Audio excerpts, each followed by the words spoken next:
Ayun mga kababayan ko, ayaw talagang tumigil ni Tuesday Vargas at patuloy sa pagpapapansin na atin po siyang papatulan.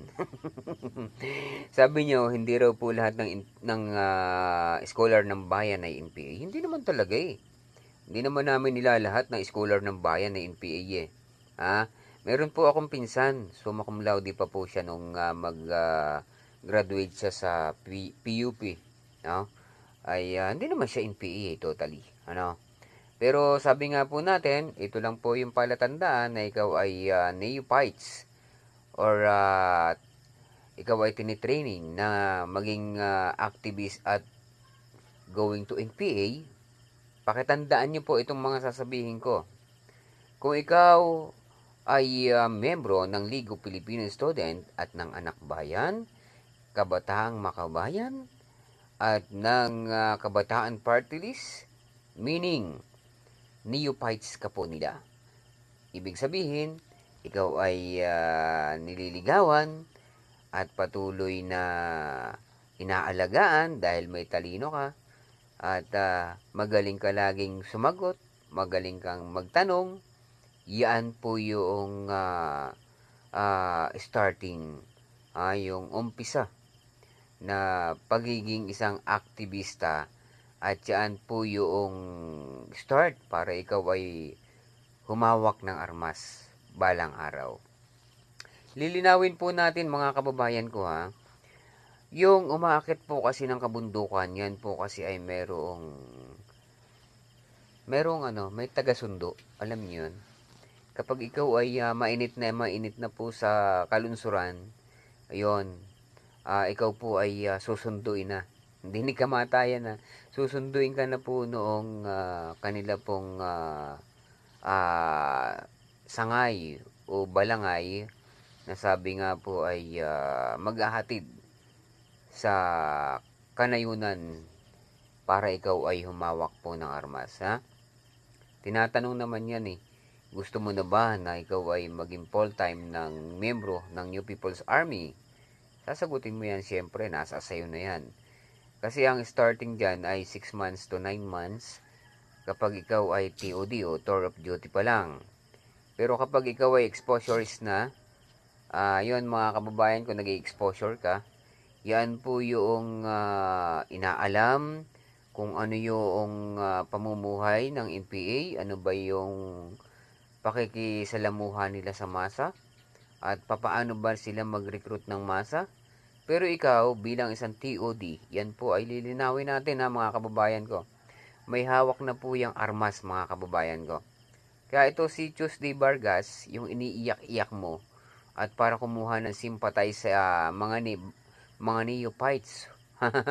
Yung mga neophytes nyo ha, siyempre magagalit yan, umiyak si Tuesday Vargas. It's either na itong si Tuesday Vargas ay mataas na yung katungkulan din diyan po sa pagiging aktivista diyan po sa UP Diliman. Hindi naman po yan basta-basta magsasalita kung hindi po yan may mataas na posisyon diyan sa kung ano man yung kinaaniba niya, o Gabriela man yan, o League of Filipino Student man yan, o Kabataang Makabayan man yan. Hindi po natin tukoy kung ano man ang rank o ranggo ngayon ni Tuesday Vargas. Sapagkat ako po nung umalis po ako ng UP Diliman ay 2001. Ha? 2001 po ako umalis po ng UP Diliman. Kaya ito pong si Tuesday Vargas ay hindi ko naman po ito inabot sa pagiging aktivista. Kaya hindi po natin alam kung ano yung iniiyak-iyak niya. Bilang isang artista, baka gusto niyang pumasok na isang actress. Dati po kasi ito'y comedian Bakit ngayon naging naging dramatista na? Alam mo, sa totoo lang yung iniiyak-iyak mo kay Alisa, yan ay gustong-gusto ng Communist Party of the Philippines kasi yan yung time para magpropaganda sila at para makakuha ng mga neophytes para gawing aktivista at gawing NPA balang araw. Yun yung binibigyan natin po ng linaw dito sa picture ni Tuesday Vargas na umiiyak-iyak pa at sinabi niya na hindi NPA ang scholar naman. Hindi naman talaga eh. Hindi naman namin nilalahat eh. Pero kung ikaw ay saklaw ng mga nabanggit kong organization kanina, ay mag-isip-isip ka na. Dahil yan ay going to New People's Army. Or kung hindi matalino ka, naging abogada ka, ay di ikaw ay papasok sa NUPL, ha? Yun naman yun eh. May kanya-kanyang, may mga kanya-kanyang unit, ha? Kung medyo matalino ka, pinag-aral ka ng CPP, NPA, NDF, ay di maglilingkod ka sa CPP. Kukunin ka ng mga yan. Ay di balang araw, kung halimbawa magkaasawa ka dyan sa loob ng Communist Party of the Philippines at magkaanak ka, ay di scholar ngayon yan ng CPP. At siyempre, pag nakapagtapos ngayon yan, yung anak nyo, ng halimbawa abogada man yan, ay di maglilingkod po yan sa CPP. Ganyan po kagaling ang CPP, ang Communist Party of the Philippines, ha? Nagpapa-scholar po yan, sila po ang gumagastos. At siyempre, pagka nakagraduate na po yung mga estudyante na pa-scholar po ng CPP, ayun, sa kanila po maglilingkod yan. Sa Partido Komunista ng Pilipinas po yan maglilingkod. Ayun, depende po kasi sa mga tali-talino po kasi yan eh. Nakadepende po kasi yan sa mga IQ level po ng mga estudyante kung saan-saan po yan ilalagay. Ang IQ level po kasi ng mga student ay starting to 0 to 9 eh. Kung halimbawa ikaw ay 1 to 3, ang IQ mo ay di may paglalagyan ka. Kung halimbawa man ang IQ mo ay 8 to 9, ay di maaaring maging political officer ka at ikaw yung gagawa ng batas na para sa Communist Party of the Philippines. Ha? May nambabash po sa atin. Ano daw ba yung ginagawang batas ng Communist Party of the Philippines o ng political officer?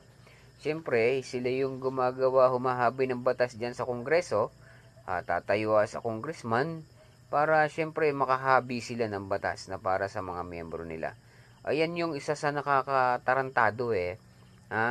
Sigaw na para sa taong bayan yung kanila pong ginagawa, pero deep inside, hindi naman po. Dahil ang nangyari po sa akin dyan, nagkaroon po kami ng tunggalian mga kababayan ko nung isang profesor po ng UPLB.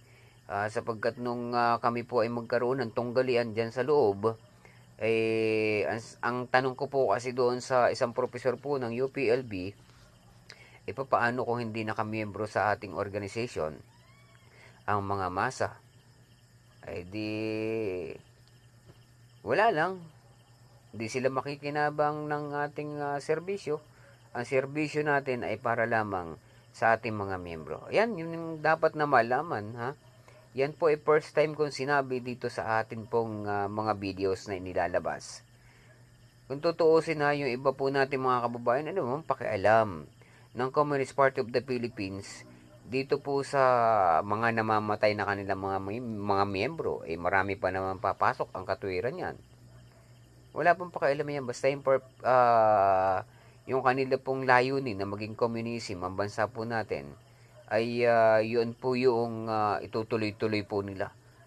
Kaya itong pagluha ni Tuesday Vargas, ay meaningful. Baka gusto nitong maging dramatista, ayaw na maging komedyante. Yun, hanggang dito na lamang po muna. Alvin Almonte Torero at dating rebelde na nagbalik loob po sa ating pong pamahalaan ay nagsasabi na mag-iingat po kayo palagi mga kababayan ko. Lalo't higit itong atin po mga magulangin, pakibantayan nyo po ang inyo po mga anak, lalo't higit sa mga nabanggit ko mga universities, ingatan nyo po at palagian nyo pong bigyan sila po ng mga advices, ha? Para hindi po makuha o ma-recruit ng mga kabataan party list, anak bayan, Ligo Pilipinas Student, kabataan makabayan, yan. Ayun, ingat na lamang po palagi ha. Ingatan nyo po ang inyo po mga anak. God bless us all.